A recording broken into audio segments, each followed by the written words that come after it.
साह्रै चिन्तित छ किस्नेको बा। यो कविता पुस्तकबाट मेरो एउटा कविता।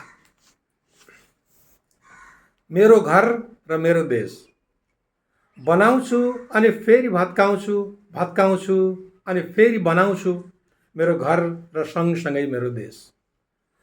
इतिहासले दिएको वरदान सायद गरिबीको गन्ध ठुस ठुस, सनकको गन्ध फुस फुस, दुवै गन्धको सम्मिश्रण दुङदुङी छरिरहेछु दुईटै भूगोलमा। मेची कालीको भूगोल र आफ्नै निवासको भूगोल बनाउँछु अनि फेरि भत्काउँछु, भत्काउँछु अनि फेरि बनाउँछु। मेरो देशको राजमार्ग बनेको छ मेरो घरको पेटी। उल्लासमय शिलान्यास र उद्घाटनको इतिहास, जमघट भोज भतेर हुस्की बियरको खोलो, छिमेकी र शुभचिन्तकको ओइरो, फगत अष्टाई सन्तुष्टि। न त घर अनुसारको पेटी, न त जन अनुसारको राजमार्ग। मेरा अदूरदर्शिताका शिकार, मेरा अक्षमताका निशानी, मेरो देशको निरन्तर खेती।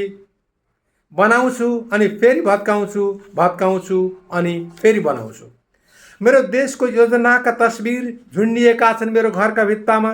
हुबहु खानेपानी संस्थान ओकल छ मेरो धारो, झुक्किएर तप्लाक तुप्लुक। हुबहु बिजुली संस्थान बल्छ मेरो बत्ती, फुर्सद मिल्दा झल्याक झुलुक।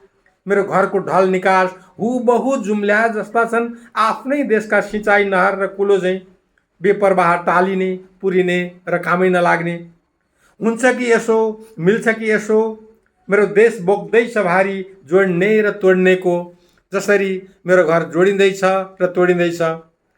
बाध्यता र बुद्धताको उपज, क्षमता र विद्वताको खडेरी, धाँजा परेको खप्पर मेरो देश अनि म डोहोर्याउँदैछन् दुवैका जन्म कुण्डली र म बनाउँछु अनि फेरि भत्काउँछु, भत्काउँछु अनि फेरि बनाउँछु सायद कालान्तरसम्म।